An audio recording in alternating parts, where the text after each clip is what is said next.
Hello दोस्तों, welcome back to my channel Aarti Natural. कैसे हैं आप सब लोग? आई होप आप सब लोग अच्छे होंगे, खुश होंगे, मस्त होंगे। और दोस्तों, ये मेरा ब्लॉग शुरू हो रहा है मॉर्निंग से। और यहाँ पे ना मैं सुबह सुबह सरसों फटक रही थी। फटकने के बाद इसमें मुझे दिखा कि इसमें गेहूँ बहुत है। तो चूँकि हालांकि मेरे पास छन्नी रखी हुई है, लेकिन वो दिख नहीं रही थी कि कहाँ छन्नी है, क्योंकि अम्मा रहती है ना, तो अम्मा कभी छान देती है, तो पता नहीं अम्मा ने कहाँ रख दिया है।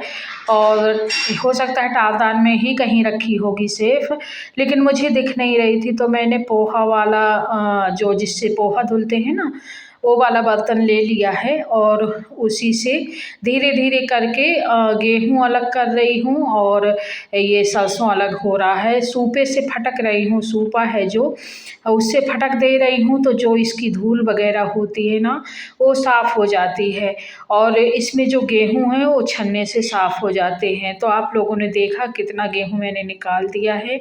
और यहाँ पे मैंने रख दी है कढ़ाई। मैं आ गई थी किचन में, सरसों फटका, उसके बाद नहाया धुला, पूजा पाठ किया। पूजा करने के बाद मैं आ गई थी किचन में, और किचन में मैं बना रही हूँ चने की भाजी, चने का साग। और ये ना बहुत ही हेल्दी होता है, विटामिन से भरपूर होता है, आयरन से भरपूर होता है। यहाँ पे मैंने लहसुन छील लिया है, और इस साग में ना सबसे ज़्यादा लहसुन ही पड़ती है, लहसुन का ही इसमें सबसे ज़्यादा महत्व होता है। तो यहाँ पे पहले मैंने तेल सरसों का रखा है। और दोस्तों, सरसों के तेल में ही चने का साग बनाना चाहिए, उसी में सबसे अच्छा लगता है वो। बाकी तो आपके पास जो भी ऑयल हो, जो इस्तेमाल करते हो, चल जाएगा, लेकिन सरसों के तेल में अलग ही टेस्ट इसका रहता है। तो यहाँ पे मैंने थोड़ी सी सरसों का तेल डाला था, उसी में थोड़ी सी डाल दिया था मैंने हींग। और हींग के बाद मैंने डाल दिया था लहसुन। और लहसुन जैसे ही अच्छे से पक गई थी, तो मैंने यहाँ पे मूंग की वाली दाल डाली है। और हमारे यहाँ दोस्तों मूंग वाली दाल में ही हमेशा बनती है, चने का साग बनता है। और जो मतलब कई लोग होते हैं, मैंने कई लोगों को देखा है, अपने यहाँ ही देखा है कि वो चावल डाल के बनाते हैं। लेकिन पता है, मैंने भी एक बार चावल डाल के बनाया था दोस्तों, तो मुझे ना चावल वाली कम पसंद आई। मतलब अच्छी वो भी बनती है, अच्छी लगती है, लेकिन होता है ना कि बचपन से और बड़े तक हमेशा अभी तक हमेशा मूंग की दाल वाली खाई है ना, तो इसलिए चावल वाली थोड़ी कम पसंद आई मुझे। कई लोगों को बहुत पसंद आती है, पर मुझे कम पसंद आई थी।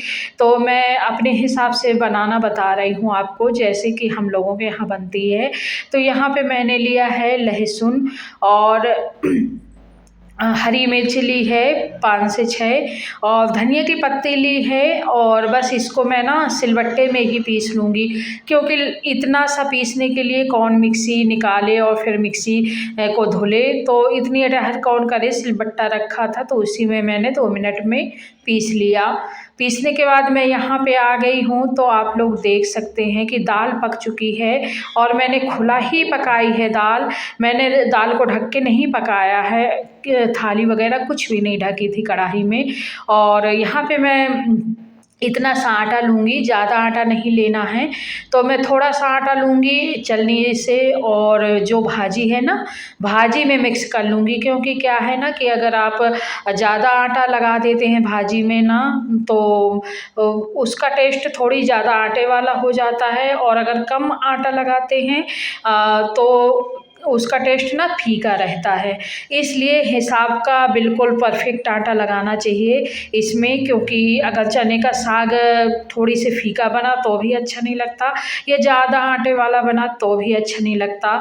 यहाँ पे मैंने धनिया की पत्ती वाला जो पेस्ट मैंने बनाया है, सिलबट्टे में पीसा है। और दाल देखिए अच्छे से पक गई थी, तो मैंने यहाँ पे क्या किया है कि मैंने डाल दिया है भाजी। और इसको जैसे ही डालते हैं ना भाजी को, तो इसको तुरंत ही चलाते हैं, और ना ये ना नीचे से इसके जो आटा इसमें डाला जाता है उसकी गुठलियाँ बनने का डर रहता है। अगर आप तुरंत भाजी चलाने लगते हैं ना, तो उससे ना गुठलियाँ नहीं आटे की पड़ती हैं। और अगर उसको मतलब ऐसे डाल दिया और फिर थोड़ी देर चलाया नहीं तो आटे की गुठलियाँ बनने लगती हैं। तो यहाँ पे देखिए परफेक्ट भाजी बन रही है और इसको मैं थोड़ी देर पकने दूँगी, ज़्यादा देर नहीं पकाना क्योंकि ये इतनी महीन कटी रहती है कि जैसे वो खौलते पानी में पड़ी तो वो तो खुद ही पक जाती है। और उसको फिर 5 मिनट रख के पकाना है, जैसे ये खदकने लगे 5 मिनट पकाना है। ज़्यादा देर पकाने से क्या है ना, तो कि वो सूखी-सूखी लगने लगती है, जैसे ना सूखी भाजी का हमने बनाया हो, ताज़ी का ना बनाया हो। और यहाँ पे मैंने डाल दिया था धनिया, मिर्च, लहसुन का पेस्ट और उसके बाद ना इसमें अच्छी सी खुशबू आने लगी है और देखिए भाजी ना बन के एकदम रेडी हो चुकी है। तो मैं इसको ना अलग बर्तन में निकाल लूँगी और उसके बाद में लगाऊँगी इसमें ढेर सारी लहसुन का तड़का। तो इसको थोड़ी देर पका के और देखिए अच्छे से फटक रही है और अच्छे से पक गई है। इसको बहुत ज़्यादा पकाने की ज़रूरत नहीं होती है, पक जाती है वो तुरंत। और यहाँ पे मैंने तड़का पैन रख दिया है, मैंने निकाल लिया था अलग बर्तन में भाजी को और मैंने यहाँ पे ना तड़का पैन रख दिया है और तड़का पैन में मैंने डाला है सरसों का तेल। और सरसों का तेल जैसे ही अच्छे से गर्म हो जाएगा, बहुत ज़्यादा नहीं डालना, बहुत कम नहीं डालना, अपने लहसुन के हिसाब से डालना है। और मैंने यहाँ पे 2 पोथी लहसुन छीली थी तो उसमें पेस्ट में भी चली गई, धनिया की पत्ती वाले पेस्ट में भी चली गई। और पहले मैंने 2-3 लहसुन का तड़का लगा दिया था, बाकी की जो बची थी उसको मैं बाद में तड़का लगा रही हूँ। तो सरसों का तेल एकदम गरम हो चुका था और इसमें मैं डाल दूँगी जितनी लहसुन बची थी। और दोस्तों इसमें ना चने के साग में ना लहसुन ही बहुत अच्छी टेस्टी लगती है, तो इस लहसुन को पकने देंगे। और आप लोगों को मेरा चने का साग कैसा लगा? अगर पसंद आए तो प्लीज़ लाइक करिएगा, शेयर करिएगा। आप लोगों के यहाँ कैसे बनाते हैं कमेंट में ज़रूर बताइएगा। तो यहाँ पे देखिए अच्छे से पक गई है लहसुन और पकने के बाद मैं ना डाल दूँगी, ये देखिए तड़का लगा दूँगी। और जैसे एक बात मैं आपको बता दूँ कि जैसे ही इसमें तड़का लगाते हैं ना, तड़का लगाने के बाद तुरंत ही प्लेट ढक देते हैं तो उसमें अच्छी सी खुशबू अंदर ही अंदर हो जाती है लहसुन की। लेकिन मुझे हालांकि वीडियो बनाना था इसलिए मैं उसको अच्छे से ढकना ही नहीं पाई तुरंत। तो ये आप लोग देख सकते हैं कि यहाँ पे बन के रेडी हो चुका है मेरा चने का साग और बहुत ही अच्छा बना था, टेस्टी बना था और हेल्दी तो इतना ज़्यादा होता है कि आप लोगों को पता ही होगा कि मतलब चना हमारे शरीर के लिए, हमारी बॉडी के लिए कितना अच्छा होता है। और उसका जब चने का साग हो वो तो एकदम ग्रीन हो जाता है ना कि हरी सब्जी भी हो गई और चने की पत्ती भी हो गई, तो कितना हेल्दी होता होगा, कितना आयरन और विटामिन से भरपूर होता होगा, आप लोग समझ ही सकते हैं। तो मैंने यहाँ पे जो तड़का लगाया था भाजी में एक साथ मिक्स कर दिया है और मैं इसको ढक के रख दूँगी। और उसके बाद मैं बनाऊँगी चावल रोटी। आप चाहें तो चावल बनाएं, ना बनाएं तो जो रोटी के साथ ही खाएं। तो रोटी के साथ भी बहुत अच्छी लगती है, चावल के साथ भी बहुत अच्छी लगती है। और ये देखिए थोड़ी देर मैंने इसको ढक के रख दिया था। अब आप लोग देख सकते हैं इस चने के साग का वो कि मतलब ना बहुत ज़्यादा गाढ़ी है और ना गीली है। गीली तो बिल्कुल नहीं बनाना कि बिल्कुल पतली, तो चने का साग ना बिल्कुल पतला तो बनाया ही नहीं जाता क्योंकि वो फिर फीका फीका लगने लगता है। तो मैं यहाँ खा पी के बर्तन धुल के अब जा रही हूँ छत। तो छत जाके ना ये देखिए मैं थोड़ी देर खाई पी रेस्ट की और छत में आ गई। 4 बज रहा था या 5 बज रहा हो, मैंने घड़ी में ढंग से देखा नहीं था, शायद 4 या 4-5 के बीच का समय था।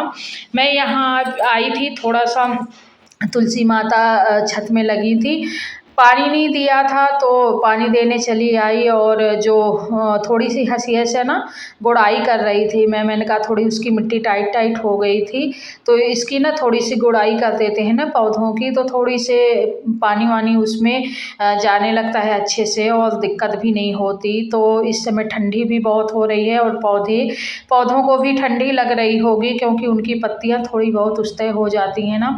तो देखिए यहाँ पे मैंने कर दी है थोड़ी सी गुड़ाई और थोड़ी थोड़ी गुड़ाई करते रहना चाहिए हमें अपने पौधों को। जहाँ भी पौधे लगाएं, छत में लगाएं, दरवाजे में लगाएं, पर उनकी थोड़ी थोड़ी गुड़ाई बहुत ज़रूरी है। देखिए इनकी गुड़ाई अभी मैंने की नहीं है, किसी दिन करूँगी क्योंकि अब शाम हो चुकी थी तो ज़्यादा टाइम भी नहीं था, तो मैंने तुलसी माता की बस गुड़ाई की। किसी दिन इनकी भी करूँगी, तब आपके साथ वीडियो ज़रूर शेयर करूँगी। और देखिए फूल कितने अच्छे फूले हैं। मेरे यहाँ तो बंदर इतने ज़्यादा रहते हैं ना, तो यहाँ की गुड़ाई भी मैं थोड़ी सी कर रही हूँ क्योंकि इसमें भी बहुत टाइट टाइट मिट्टी हो गई थी। पानी डालो तो नीचे बह जाता था, पानी जाता नहीं था। तो आप लोग देख सकते हैं, आंसू कह रही है कि पौधे ना काट देना। मैंने कहा नहीं, धीरे धीरे कर रही हूँ और इनमें सब में ना पानी डाल रही हूँ अच्छे से, आप लोग देख सकते हैं। और शाम का टाइम ही था क्योंकि सुबह मैं आ नहीं पाई थी पानी डालने, तो शाम ही को आई थी। और अब तो ऐसा है कि ठंडी का मौसम है, शाम को डाल दो या सुबह डाल दो, और दोपहर में भी चल जाता है क्योंकि अब धूप बहुत तेज़ नहीं निकलती। तेज़ धूप में थोड़ी दिक्कत होती है कि और मैंने यहाँ पे सभी पौधों को पानी डाल दिया था। और फिर मैं देखने जा रही थी पीछे, थोड़ी से पीछे का माहौल कि कौन बैठा है क्या कैसे है। बस वहाँ से आई और अच्छा लग रहा था, शाम को थोड़ी टहलना अच्छा लग रहा था। गई थी छत तो लगा थोड़ी सी चलो घूम लूँ, और बस उसके बाद काम किया मैंने। और जो भी सामान था तो मैंने कहा मिट्ठू को भी मैं ले आई थी, तो मैंने कहा कि बस सामान एक साइड में रख दूँ और 5 मिनट थोड़ी टहल लूँ। और क्योंकि इस टाइम टहलना तो मेरा बिल्कुल भी नहीं हो पा रहा है क्योंकि सुबह से जल्दी जल्दी का काम, और छोटा सा दिन होता है, पूरा दिन काम में ही लगे रहना होता है। तो निकालना से ही चाहिए अपने लिए, थोड़ा सा टाइम निकालना चाहिए। पर कभी ना एक हफ्ते में मैंने किया और एक हफ्ते बाद ऐसा होता है ना कि घर के काम ज़्यादा हो गए तो फिर टाइम ही नहीं मिल पाता और तो सोचते दोस्तों ही रह यहाँ पे जाना शाम होता हो है। गई है, शाम के 5 बज चुके हैं। मैं आई थी पौधों में, आज सुबह पानी नहीं दिया था, पानी देने आई थी। तो मैंने कहा कि यहाँ पे आप लोगों को सूर्य दिखाए, सूर्यदेव बच जाने वाले थे। तो गाइस आप लोगों को मेरा ब्लॉग कैसा लगता है, अच्छा लगे तो प्लीज़ लाइक करिएगा, शेयर करिएगा, सब्सक्राइब करिएगा। और अगर सब्सक्राइब कर रखा है तो दिल से थैंक यू आप लोगों का। और आप लोग देखें कितनी धूल, इस मौसम में ना धूल बहुत आती है। धूल तो वैसे भी हम लोगों के यहाँ बहुत ज़्यादा आती है क्योंकि रोड का घर है, इस वजह से गाड़ी वगैरह सब चलती रहती हैं तो बहुत ज़्यादा धूल आती है। लेकिन आप लोग देख सकते हैं कितनी ज़्यादा धूल आप लोगों को दिख रही होगी, कितनी ज़्यादा धूल उड़ी, धूल धूल सी लग रही है बहुत ज़्यादा। यहाँ खेत भी है ना पास में, आप लोग देख रहे हैं, ये इधर है पीछे, ये खेत है, और एक एक इधर से इस घर के पीछे खेत है।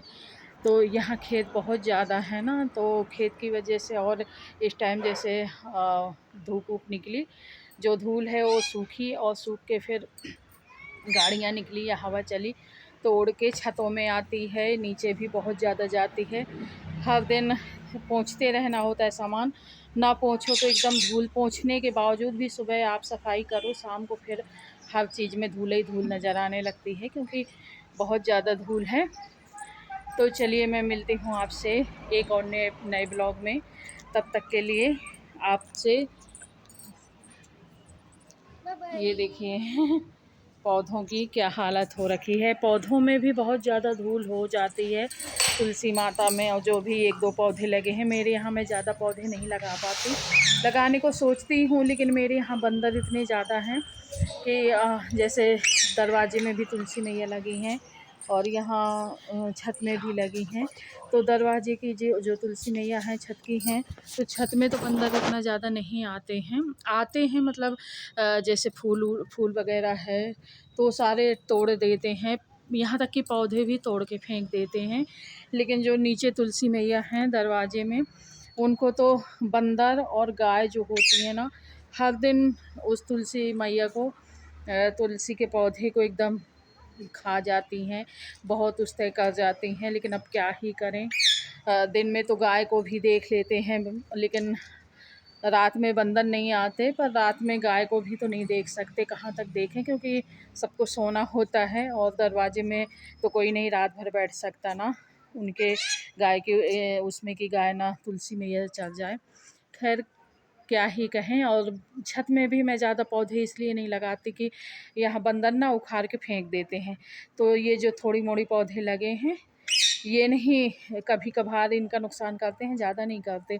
लेकिन अगर गेंदा के फूल वगैरह इन सब चीज़ों के ज़्यादा फूल उल के लगा लो ना तो फूलों को तोड़ के फेंक जाएंगे और पौधों को भी तोड़ के फेंक जाते हैं। तो चलिए मैं मिलती हूँ आपसे और एक नए ब्लॉग में। तब तक के लिए जय माता दी, जय भोलेनाथ। एंजॉय करिए।